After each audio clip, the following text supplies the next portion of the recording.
And here we go. All right, so welcome. We have Dr. Rick Gatto and Dr. Larry Zacharies. How are you guys Doing today? great. Excited to have. I've been lucky enough to do some podcasts with both of you. I've been lucky enough, Rick, to know you for a very long time, and Larry, I've gotten to know you pretty well in the last year or so.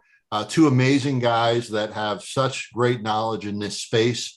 So this webinar is the future of work in higher education. I'll have these gentlemen introduce themselves, although I think they don't need introduction in just a couple of minutes. But this webinar is part of an SPD video series that's really highlighting some of the great things we do in the School of Professional Development and at Stony Brook overall.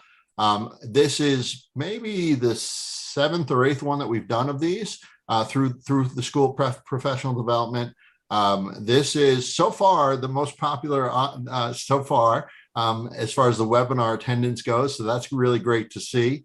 And I think it's probably because of both of you and the expertise that you have and the experience that you have in this space. Some of the things we're going to explore the landscape of higher education, have a conversation with both Rick and Larry. We're going to start to understand what skills are sort of necessary to succeed in this sort of new era in higher ed, and how we sort of attract talent, as well as look at and understand the shift to remote hybrid working environments, and have sort of empathy and understanding of what that means to all the stakeholders involved. I just want to do a quick thank you to Pat Malone, who is our commander-in-chief in the School of Professional Development, and she is the one that allowed me to come to her with this crazy idea a year or so ago, and it's been really fun. So thank her, and thank Kim Jacalone as well for a lot of the social media stuff and the marketing stuff. That's all Kim. So thank you to Kim as well. So we have with us Rick, who is the Vice President of Student Affairs, and we have Larry, who is the Vice President for Enterprise Risk Management. I'll let both of you just sort of start off with your roles and your experience in higher ed. We'll start off with Rick, and then we'll go to Larry. Great. Thank you so much. I'll appreciate it. So I've been in the field now, I can't believe it, 28 years, even though I'm 28 years old. And most of my career has actually been here at Stony Brook. I'm just celebrating my 20th year here. And it's been a really interesting and it's just an amazing kind of career ride for myself, and just thinking through all the different opportunities through many different campuses. I'll just quickly share. I was a business major in college, decided to go the corporate route a bit, didn't seem to work out. Like we all do, went back to a mentor who was really important in my life and said, what is this higher ed thing? And she recommended a grad program. And so I wound up going to University of Vermont. And ultimately my career path took me into professional work and residential life, which was a really amazing starting point in higher ed. Lots of opportunity to learn and grow. And then after 4 years in that role, I actually shifted into the academic advising world, which is something that I thought I wouldn't do, but realized how much I love that. And then after doing that for about 4 years, came to Stony Brook in 2002 as director of academic advising, and had really done a lot of academic work for many years. Then expanded the focus on our Finish in 4 graduation efforts. And oddly enough, I've shared this with some of you before, that when I was in my grad program at Vermont, I remember meeting the vice president of student affairs at Vermont, a woman by the name of Rosalind Andreas. And I said, I want to be you someday. And then life happened and 20 plus years went by. And sure enough, 4 years ago, I was asked to serve as the interim vice president of student affairs. And so life sometimes comes full circle. And I've had just an amazing experience in this role. We have about 250 team members as part of student affairs here at Stony Brook, covering lots of areas, everything from our health and wellness sphere to our career experiential learning area, our residential life area, and everything about the student experience outside of the classroom. So grateful to have had the chance to be at Stony Brook this long, and glad to be with you tonight too. Thank you so much, Rick. Larry.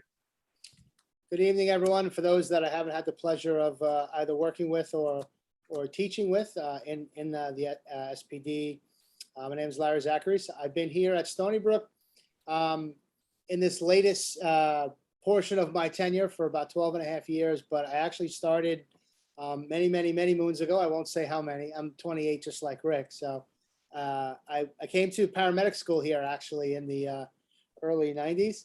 And after graduating there, worked as a paramedic at the hospital. But my connection to Stony Brook really was never cut, was never severed. And all roads stayed with Stony Brook and led back to Stony Brook as I ventured out into various aspects of my career in law enforcement and emergency management, eventually going to law school along the way. But after paramedic school, I actually began to teach in the paramedic program. For about 10 years, I was on faculty there. And along the way, I was on faculty in the School of Health Technology and Management in the Bachelor of Science program. I did some undergraduate course design and some curriculum design, and then actually wound up teaching some of the classes. Always had a passion for being in the classroom. My students know that someday that's all I'll do. And as Al and Rick know, I'll just do podcasts and teach someday. But my current role is actually, I'm coming up on the 6-month mark as the Vice President for Enterprise Risk, which is a new position, sorely needed, long ago needed position at Stony Brook, which consolidates some of the traditional structural pieces of public safety and risk and environmental health and safety with the added, I'll say, responsibilities and the added mission of building a traditional risk management function within the university, which a lot of that is rooted in insurance and risk associated with business decisions, but also a little bit more globally, how we work with our colleagues in procurement and finance and athletics and the compliance pieces and how they all work together. So I'm about 5 months into this journey, still putting a team together. Shameless plug, keep an eye on the Stony Brook jobs. There's a few jobs that I'll be posting, looking for, and would love to be able to recruit some alum, certainly from our program. So I'm excited to be here, excited to work with Rick. He and I have done several podcasts along the way, certainly during COVID, and it's going to be a good discussion. So thanks for being here and thanks for having me. Thanks, both of you, for being here. And both of you have high-level positions, and I have to say, knowing both of you personally, two of the most well-rounded, knowledgeable, grounded guys you ever want to meet. So kudos to you for who you are and what you do. So we really want to start to get into, and by the way, you can use the Q&A. Those of you there, Rick and Larry have generously offered their time after we go through the initial sort of interview phase of both of them, or conversation phase.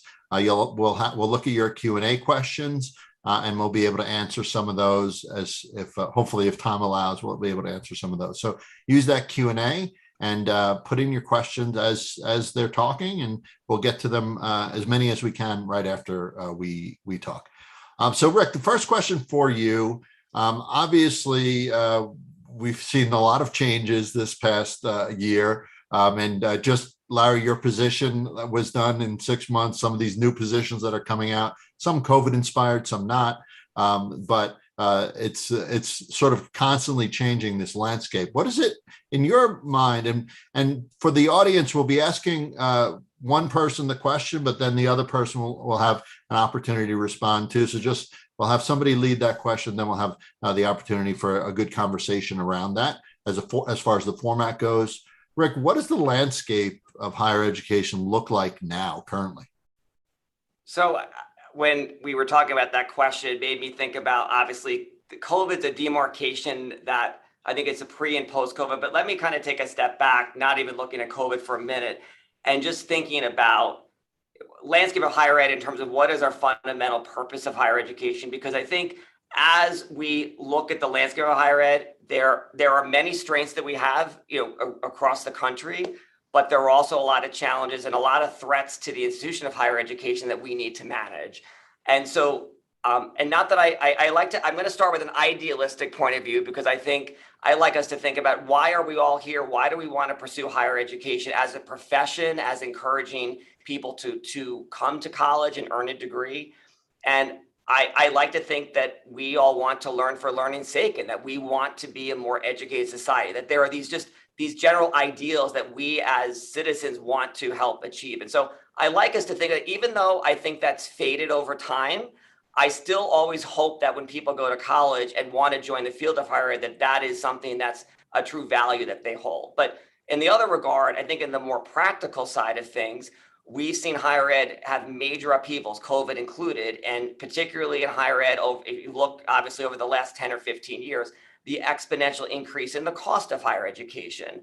We're at $1.7 trillion in student loan debt. There are a lot of things weighing on higher ed. So really, I think the question that a lot of consumers are asking, what's the value proposition of earning a degree? Is it worth the time, money, all that investment to get a degree? And I think for the first time in the history of higher ed, it's really being questioned. It's absolutely under the microscope now like it never has before.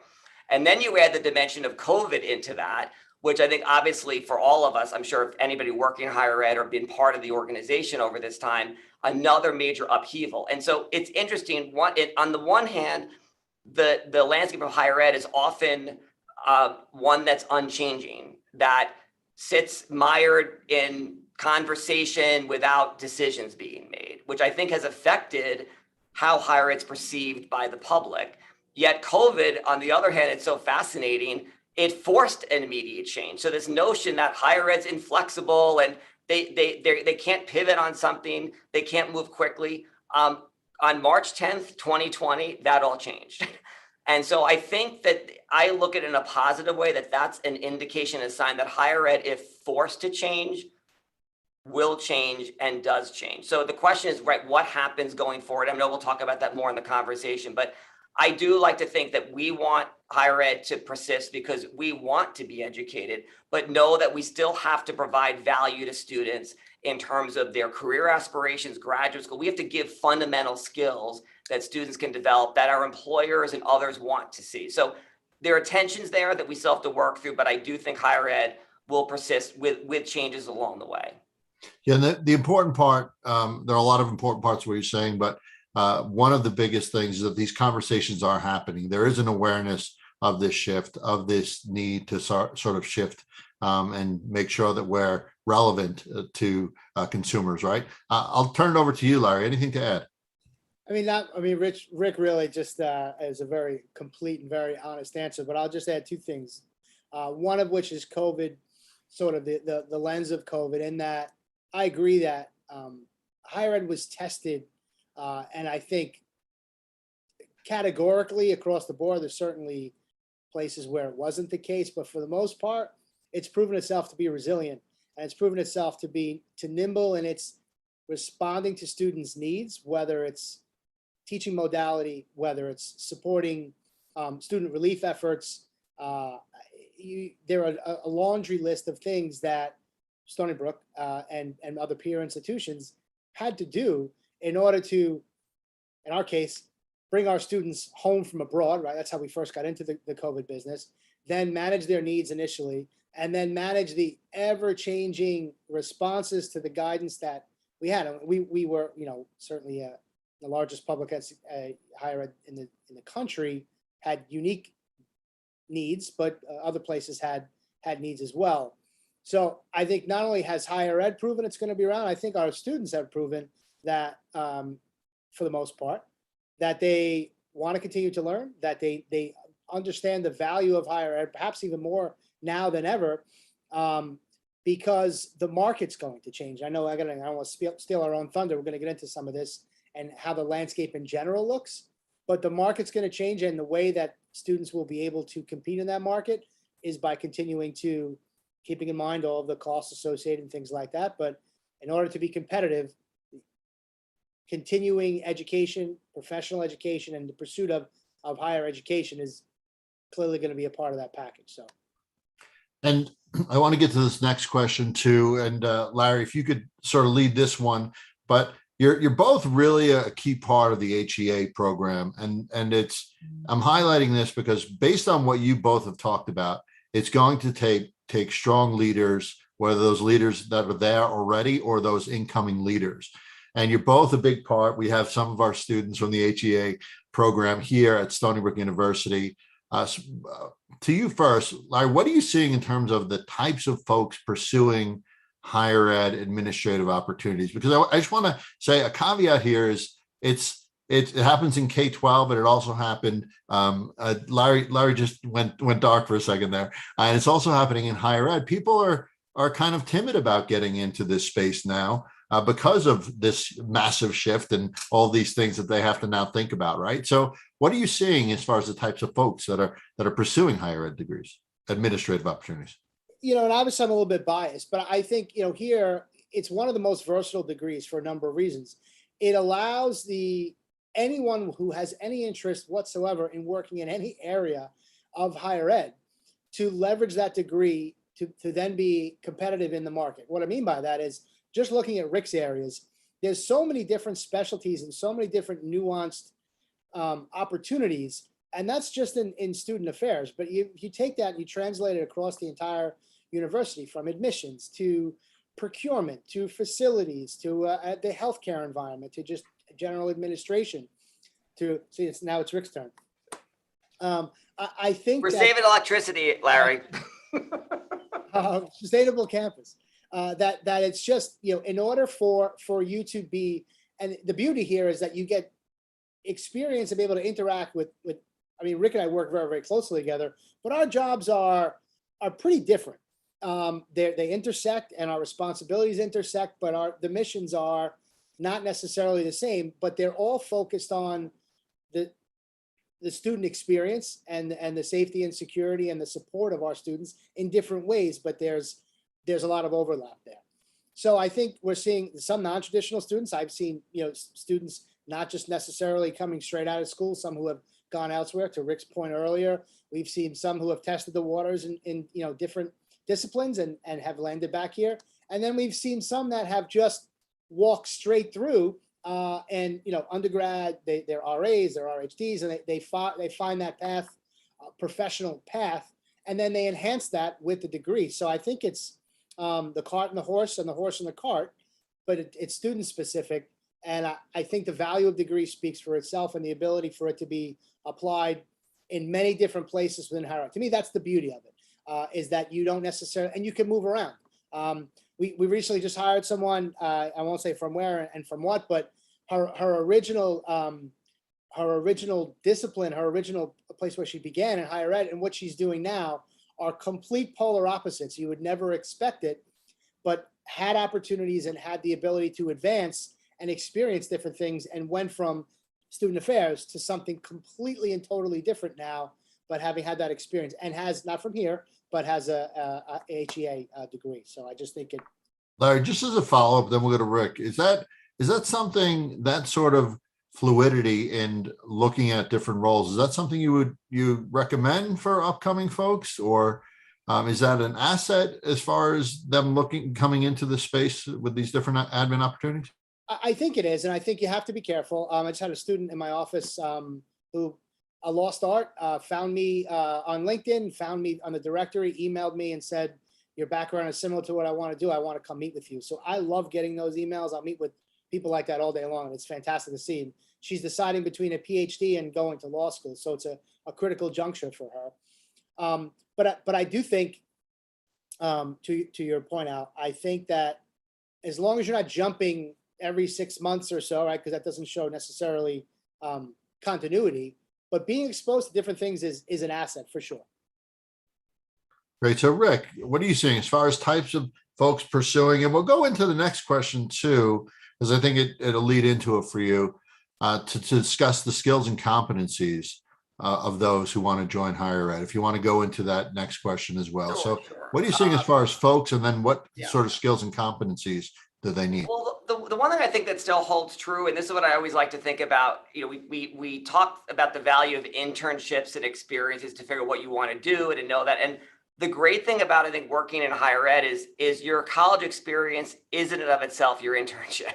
So I actually feel that it's a good way for any prospective people who want to work in higher ed. They've gotten a level of experience, an observation at least, about what the environment's like. Certainly every campus is different, but to know this kind of better sense that that's the right fit for you is something that's important. And I will say, again, this is more from the student affairs lens, but I think this applies more broadly to higher ed.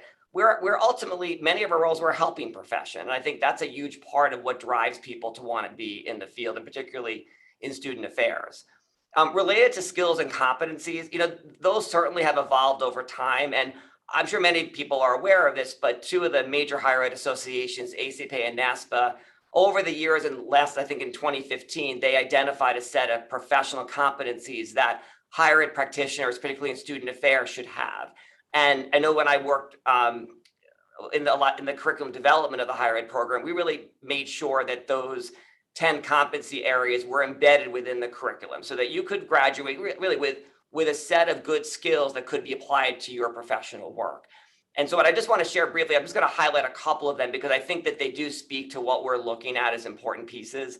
One is certainly about your professional philosophy and kind of the integrity that you bring to the job. And I always ask students when they're considering higher ed, you have to think of why do you want to do this? Because it is not for the faint of heart, I will say. Many roles in higher ed, they become even more demanding. I think the jobs require a level of professional maturity that we've not asked for traditionally. It was kind of a way to grow up, I think, a bit. And now I feel that it's a little bit different in terms of the level we're expecting in the role, given the complexities of the work. This is true in the mental health space for students. I mean, there's just a lot of risks that we're managing. Larry can speak to that directly in his work. And I think that it's just a higher level of skill, I think, that we're looking for in the role. Another element, I just think the areas of diversity, equity, inclusion, social justice are really important values that are embedded here at Stony Brook and part of the higher ed landscape. And I think this notion that we are looking to educate people because we want to make a more just society is, I think, an important value, again, that we want to make sure is part of any higher ed curriculum and what our graduates leave with. And the last thing I will say, and this is an area where beyond the counseling, the kind of the skill set about the human element of the role, one thing that I think has become even more important, and this goes back to the earlier comment about, higher ed is in a space where there are either shrinking resources, we need creative solutions, given enrollment declines of high school graduates. There are a lot of pressures on higher education to reinvent itself. And I think we need people in the field who are strategic thinkers, who know the value of a dollar and what the return on that investment is, that use data to make informed decisions. Because over the years, I mean, if I look back 28 years to now, we didn't really have good data to make informed decisions. Now we have access to that, and we need to make use of that. And certainly in our grad programs, make sure we embed that in the learning process so that you leave a program with that skill set to be able to apply that to the workplace. So those are just a few examples of how I think higher ed is evolving and the skills that we need in our employees and our team members to be successful. Thank you, Rick. Larry, anything to add as far as skills and competencies?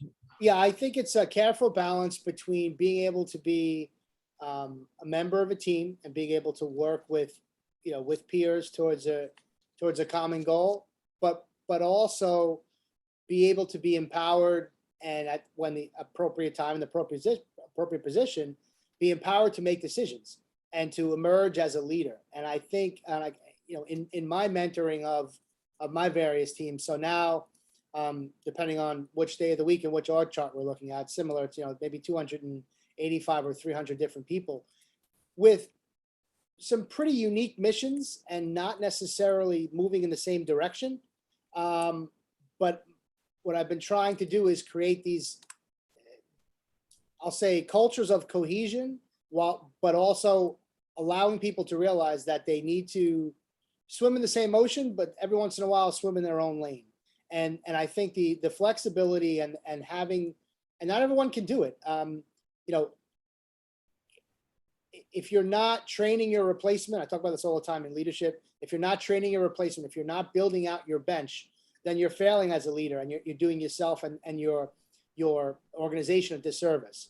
And I think a lot of, especially younger folks entering into the field, may not necessarily have that experience where they've been mentored before. So you're almost doing that on the job and on the fly, where you have to sort of evaluate that because they haven't necessarily had the opportunity to see what it's like to work in a team or to have independent, decision making. So assessing that, especially if there's not a lot of experience, if it's entry level, that's sort of be taking a risk, right? But that's also about part of making sure that you're mentoring and you're growing and you're giving opportunities for professional development. People need to be able to be mentored. Coachable people is also another, a huge skill. I'm just curious, because I know obviously things have shifted so much in this past year. Does creativity, innovation, I know working with teams and making sure that you have you're strategic about things has been highlighted by both of you. Does that creativity and innovation piece come in, especially in this era? And if not, that's okay. I'm just curious what both of your thoughts are on that.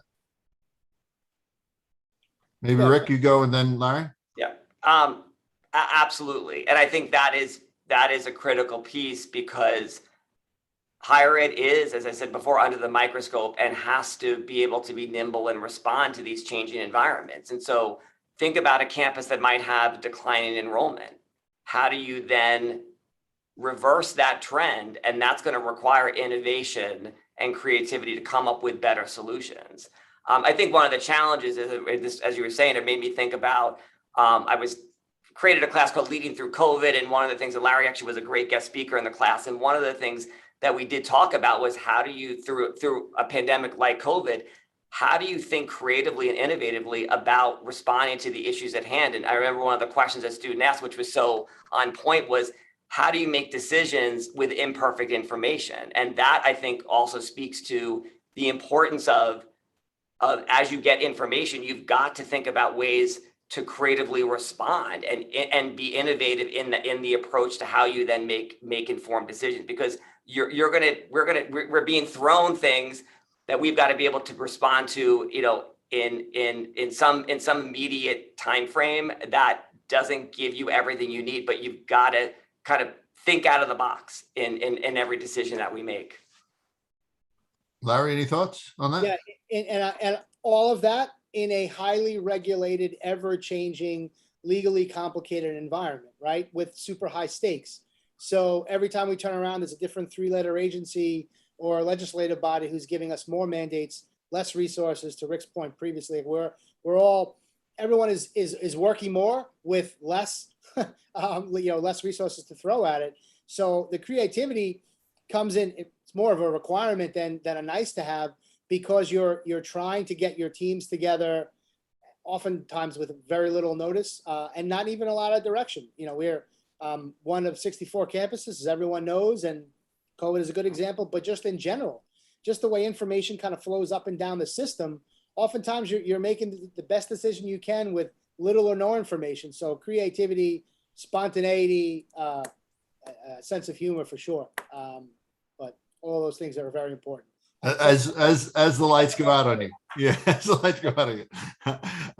And just go with the flow. Just wave the hands and turn the lights back on, right? Yeah.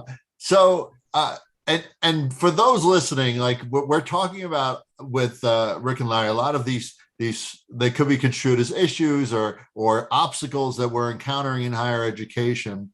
And I think these are some of the things that will scare folks, right? And say, wait, I don't know if I'm ready for that. But the awareness piece of it is really important, to sort of be aware of what you're getting into and the why of it. And what we get out of it, right, as higher ed administrators far outweighs, in my mind, and I think in both of your minds too, all of these things that we have to do or put up with. So I'll start with Larry on this one. How do we attract folks that are talented and passionate, people that really want to get into this space? How do we attract those folks to say, hey, it's rough, but it's still pretty good and still pretty rewarding? How do we do that? I'm going to take what you just said, and actually we've removed it from our vernacular here. We're not allowed to say obstacle. I don't let anyone say obstacles. They're opportunities, and that's how you open up the door to recruit and retain. So recruitment is the first part. You have to make it a welcoming environment. There has to be some appreciation, or at least a little bit of a desire that you can work on over time, but at least a little bit of desire to be on board with the mission, whatever that mission is, right? So in my world, if you want to work in an environment where every single morning you're never going to know what the day is going to be like, and frankly, whatever you had planned is likely not going to happen, then we want you on our team. And I know it's similar in Rick's world as well. And by the way, that those meetings are likely going to change throughout the day, because it's constantly evolving, and every time the phone rings, it's another new, not challenge, opportunity. So there are opportunities to help keep what the overall mission is, to make this the safest, healthiest, most secure environment possible. And it's a job that I take very serious, and that everyone that works for me take serious. So that's the enticement, right? Come on in one of the most exciting opportunities that you never know what the day is going to bring. And then retention is an issue, especially now. We'll talk about, I think, just some of the remote remote working environment, learning environment, the hybrid environment.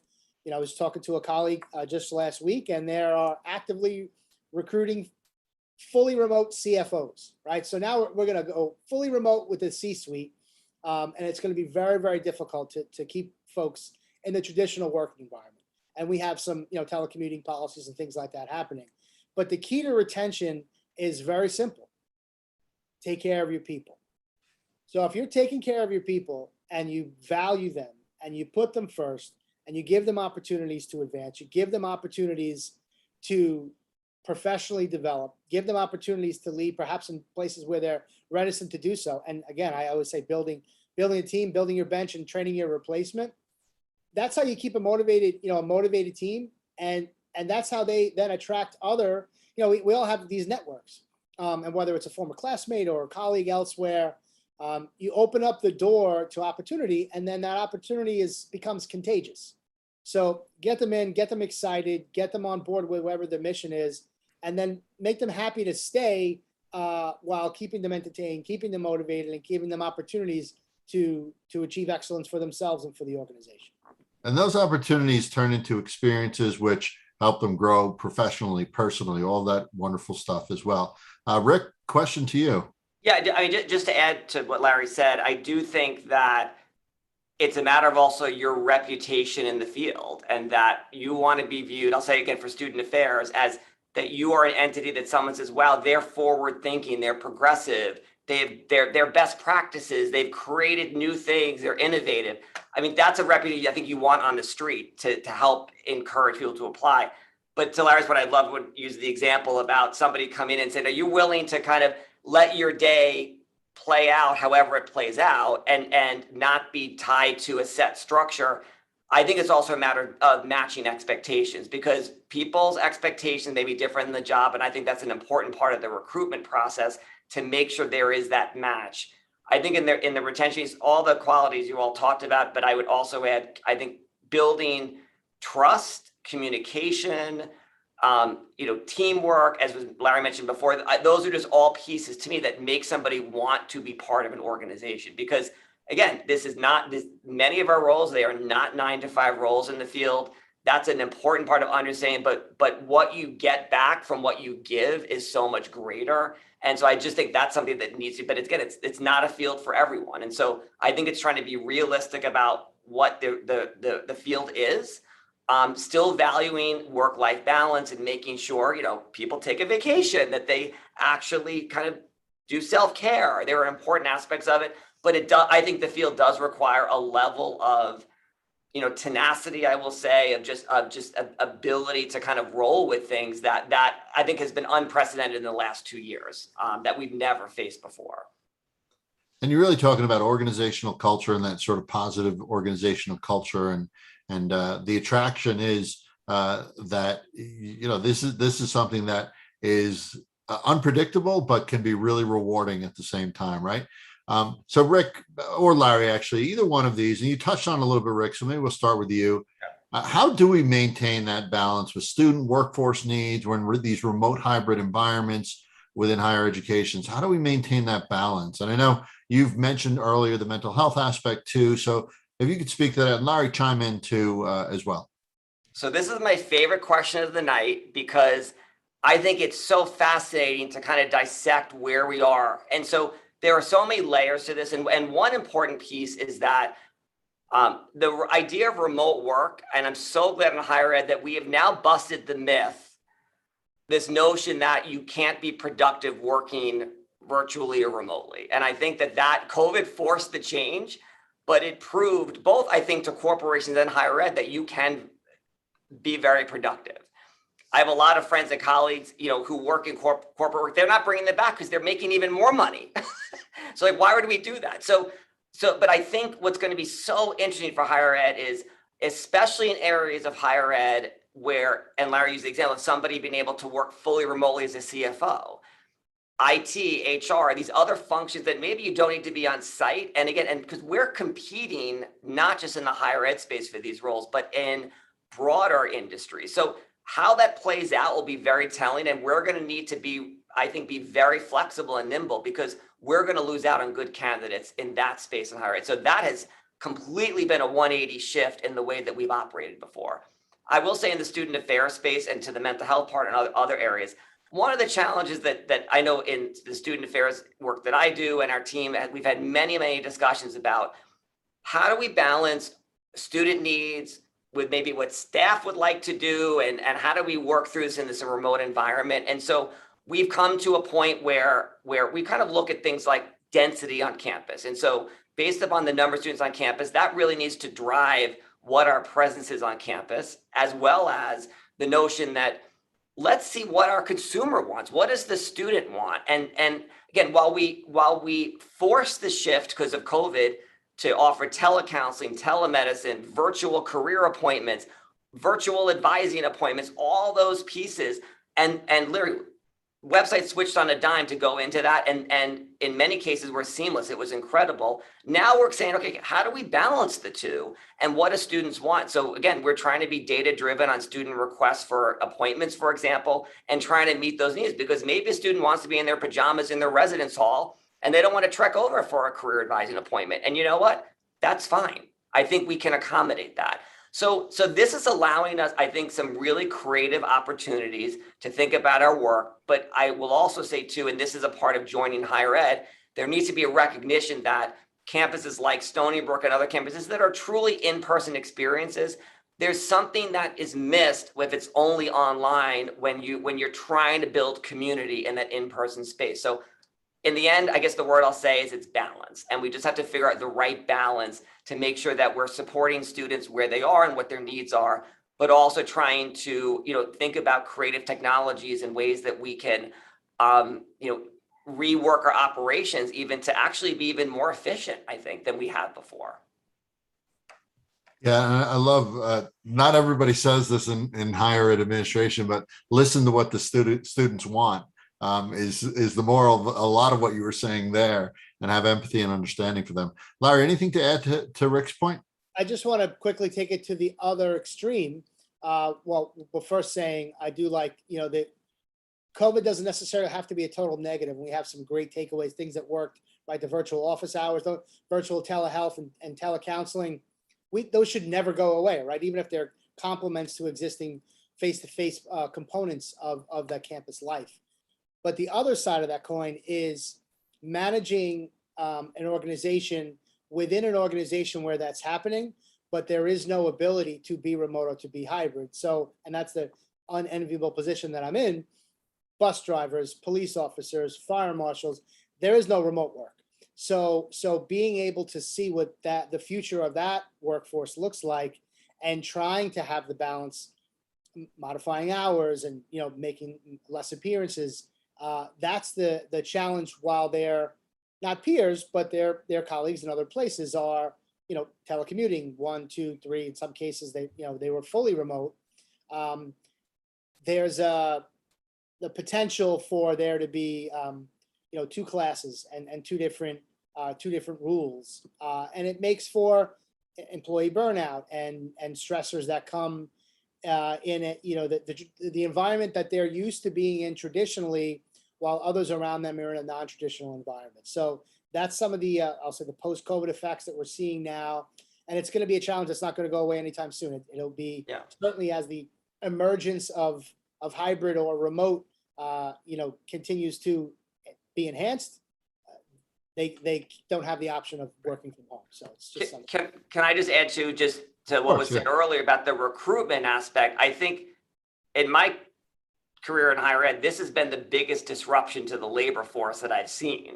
And I think that that's going to play itself out, because we even wonder as we recruit for positions, Larry mentioned many of the areas that report up to him are all on site. And if there are a lot of remote opportunities companies are offering, does that then drive people to different fields entirely? I think there's going to be a seismic shift and again, does that then change rate of pay? Does that change how we restructure positions?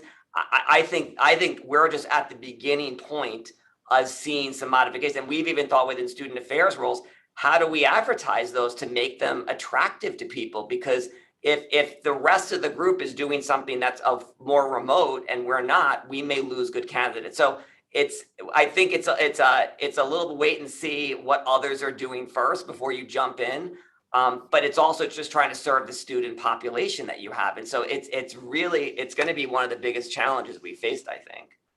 Yeah, and if you look at any of the research and some of the studies that are going on, the mindset has shifted. It's not shifting; it has shifted to a preference to remote working environments, and the salaries are really close between remote and face-to-face work. For the first time, I think remote work has actually just jumped above average-wise, median-wise. So there's one more question. I actually want to throw in a question here, just in light of what both of you are talking about. Have you seen a shift in leadership, like styles, approaches, personnel, because of this sort of different, transformed higher education space? Have you seen a different leadership come into play, whether that be style or personnel? I think both, right? I think to Rick's point just now, the shift has happened and will continue to happen. You may people completely abandoning their career field for an opportunity because it works better with their family. It works, it's a better life work balance. It's just a better environment.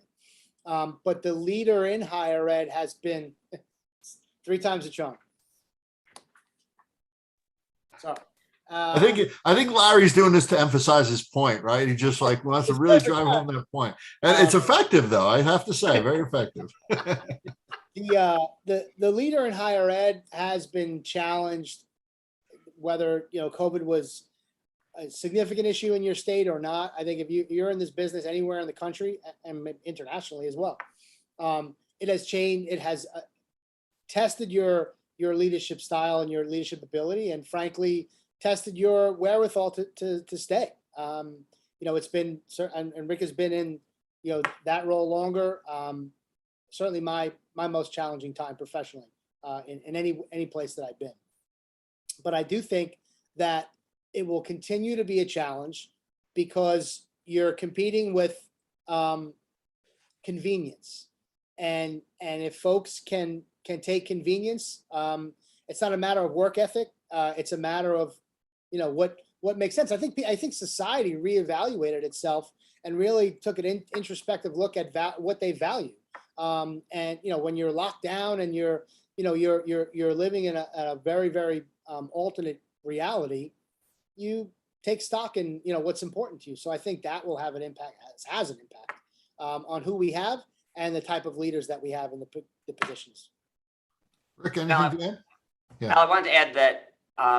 And really, COVID, again, just to note that it was such a defining moment for so many of us in terms of the work that we do. And the one part, again, that I'm silver lining that I'm grateful for, and Stony Brook was a model example of this. I've never seen such teamwork because in essence, you were required to. You couldn't possibly manage the scope and scale of that issue independently in your own individual department. It could never, a campus could not open in that manner. And so I have to say for myself, and one of the benefits of having this team environment is that I got the chance, and we all learned a lot about each other's operations. I feel like I know so much more about all areas within the university than I ever have, because you get very focused on your area of responsibility. And so this was, so I actually hope that if what happened at Stony Brook is replicated on other campuses, that I hope that in fact that creates models of much more collaborative leadership to solve other problems. So there were some positive pieces to me to come out to really work as a collegial team in solving some of these huge issues. Yeah, and as I thought of a question and you answered it as it came to my mind. Has this changed both of you as leaders? Or how have you changed as leaders? And Rick, you started to answer that. Anything else to add to that piece? And Larry, then to you. I think it's put us all to the test that we never expected. I mean, again, Larry's work, I think he deals with such high does big challenges in the role of risk management and all his prior work. I think at student affairs, we have challenges that I would say we have emergencies and some crises that we deal with, but nothing to this degree in terms of the length and magnitude of it. And to be honest with you, and I can speak for a lot of people who were involved with this, it was tiring. It was nonstop. You kept saying, when is the light at the end of this tunnel going to happen? But I also feel like I can look back and I think have a more positive response to your question. I know I grew tremendously as a result of it, where I'm going back to the early point about making decisions when you have imperfect information. I've learned that that's actually okay. And you know what? You're going to make the best decisions you can with the information you have. And you're not perfect, and you just keep trying, and you will modify as you need to go.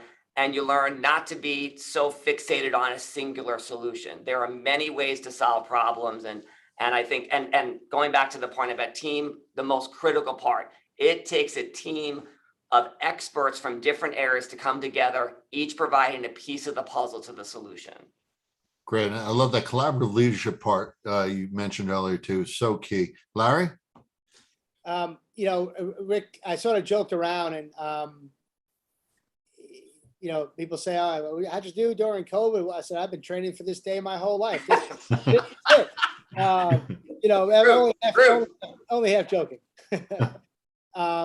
But he's right. It's been exhausting. It still is exhausting. It's scaled back a little bit, but we're still tomorrow morning at 8:30. He and I and others will be, having our weekly meetings. So I think it really it crushed the perfectionist in all of us, where you had to do exactly what Rick said, make many, many decisions, sometimes with no information, let alone just, imperfect information. So I'll take that, and I think we'll continue to grow. I'm thankful for having had the opportunity to be able to be in a position to work with the teams that I have and continue to. And I also agree, there's people that I've met and I knew, on campus, but never had the opportunity to work as intimately as we did. And I think that too has made the entire leadership team at various levels just that much more versatile and that much more resilient. And I hope folks listening understand the value of this too, because this is part of it too. Sharing thoughts, sharing ideas, sharing experiences is a big part, not just what we're showing you here, but amongst each other, that whole collaborative piece, and learning from each other, learning from things that worked well, things that didn't work as well as we hoped, all that piece, right?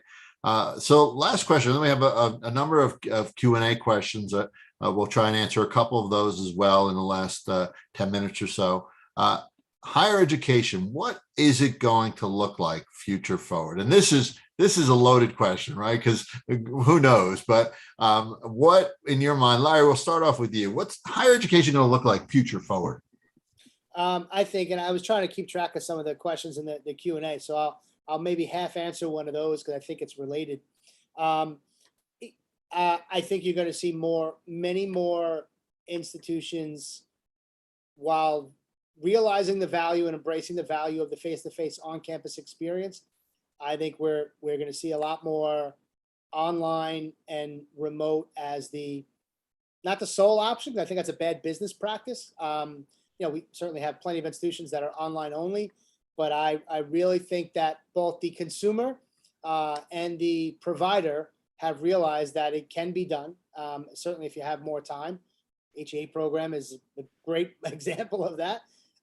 So I think you're going to see exponential increases in requests and demand for other than traditional, brick and mortar.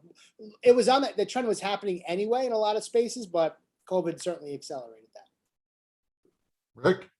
I'm going to ditto that. That was on my list, Larry. And I actually also think online has just become more mainstream. It's become acceptable. Now, before it was viewed as second class, I think it's viewed differently now. And people want flexibility. So I think that's one piece of it, and it is going to be challenging for campuses to determine, can they be all things to all people? And that's going to become another part of the equation to answer. A few other quick things I just wanted to highlight. One, I do think higher ed, because of shrinking enrollments at some campuses, I do think higher ed is going to go through a consolidation period. It's interesting, when COVID first hit, I thought that would be the first time that would happen because of CARES Act money and federal aid that actually then kind of reversed it and kept people kind of solvent. But I think that is inevitable, and where population growth is in, say, Florida, Texas, other areas, I think that may see growth, but I think other areas are definitely going to see shutdowns and consolidations over the next, I would guess, the next 10 years.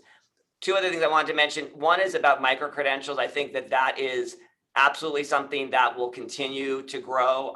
This whole notion that while a college degree in hand is valuable, I think industry, and I know Mariana's on this, so she can speak to this better than I can, but it's this notion that you have to demonstrate skills and competencies to employers. And these micro-credentials, I think, through LinkedIn profiles and everything we have, is going to continue to be something, because in the end, and I've said this to my higher ed class before, I've posed the question, what's going to drive higher ed out of business? And what drives higher ed out of business, if an employer drops from their job requirements a bachelor's degree. And so that's what's holding up higher ed, those job requirements. And so if they don't feel the value in that, that is going to shift to a more competency-based model. And so we have to make sure that our degrees have value. Last couple of things, just mental health and wellness, I think is going to continue to be a huge priority. I think students coming into college, there's just a lot of societal issues that are not being addressed that I think create a lot of the issues that then higher ed has to help solve. So that isn't changing. And the last thing I just want to say is that and maybe it's more of a hope of what I'm hoping is that we will continue to strengthen study abroad opportunities and this whole international space for higher ed. Obviously it hit pause for a while, but I'm hoping that gets re-energized, because that's, I think, a way that higher ed is going to grow, and we'll learn, on a global scale by creating more international partnerships across campuses as well. Well said. And I think the evolution of this online experience is what's going to, and that responsiveness to student needs. I know at SPD, we do a lot of that workforce development, workforce connections, non-credit options for to respond to industry needs, all that stuff. And that's really key, really important for the survival of higher ed in general. We have a number of questions here too. We don't have a lot of time left. Let's see. I'm just going to scroll through these real quick. Any that jumped out to either of you that you want to pull out of this number of questions here? I think you could both see these too. This is actually a good one here. What advice would you give to some? They're all good questions, but this is one I think applies to some of the stuff we're talking about. What advice would you give to someone who might be stepping into a new environment, new team to supervise, particularly recognizing the opportunities, thanks to Larry, in HEA right now? So what would advice you give to someone stepping into a new environment or new team to supervise? I mean, I would, sort of reiterate what I said before. I think it's first impressions are only made a first time. I think you need to really establish a baseline culture of what your expectations are. Assuming in this case you're the supervisor and you have someone new to the team. It's an ever-changing dynamic environment, but there needs to be level setting early on. And this is just a good management practice. It's hard to evaluate literally and figuratively, an employee's performance if they don't know what the expectation is. So I think a good open dialogue, transparent expectations, maybe, have them, identifying fears and concerns up front. That's not just necessarily at the interview. The interview is just a day in the life. Once they're on the team, those questions that they had are still there. So getting it all on the table, first meeting up front and really understanding, setting out what your expectations are, and maybe finding out and being able to, as quickly as possible, identify strengths and weaknesses and put them in opportunities where their strengths can be highlighted to motivate and to encourage, but also put them in uncomfortable positions to allow them the opportunity to make mistakes and to be guided and mentored and to grow. Because if you're stuck doing the same thing every day and you're really, really good at it, that's nice. It's not good for the individual, and it's not good for the organization. Rick, anything to add to that? I have the second question, if not. No, go to the next one. It's fine. Yeah. All right. So as a student now, some of the draw, this is from Dylan, to higher education administration is working with students and having that direct impact, some of what to which we spoke to, right, as a really important piece to us and a rewarding piece. as someone moves up into more administrative positions and becomes less student facing, if that's true, does that impact evolve? And if so, how does it evolve? Well, I love that question because my view has been as you move into higher positions, administratively in higher ed, your student contact is your choice. And certainly, at different levels of organizations, your job may, in the description, may inevitably have much more direct student contact, but you make that choice. And so I think it is a balance. The one thing that I would say in my career as I've moved into different roles, there is a point at which you have to look more broadly beyond just the individual student and say, what am I doing that's impacting the entire student body in a positive way that maybe I couldn't do on an individual basis? So that's, I think, the exciting part of when you built up skills and experience and say, I've got a great idea. If I'm in that leadership role, I'm going to implement this and it's going to have this major positive impact on the campus. So in other words, your leadership experience actually has a much greater effect because of the decision that you just made. So you have to think of it in that broader context. But certainly that individual student contact, it helps keep me grounded and understand what's happening on the campus. So it may take extra effort, extra time to do that, but that's a really important part to make sure you're doing a bit of both. So your direct contact may be less, but the scope and scale of your decisions are impacting students in a broader way. Yes? Yes. Awesome. All right. So we have Mohammed here, who is, it sounds like an international student here. Oh, yes, he is actually. Mohammed is actually our TA in one of my undergraduate classes I teach. So welcome, Mohammed. Do the higher ed institutions like Stony Brook University, can they benefit from international talents? And if so, is there anything that could be done to help international students pursue a career in higher ed administration?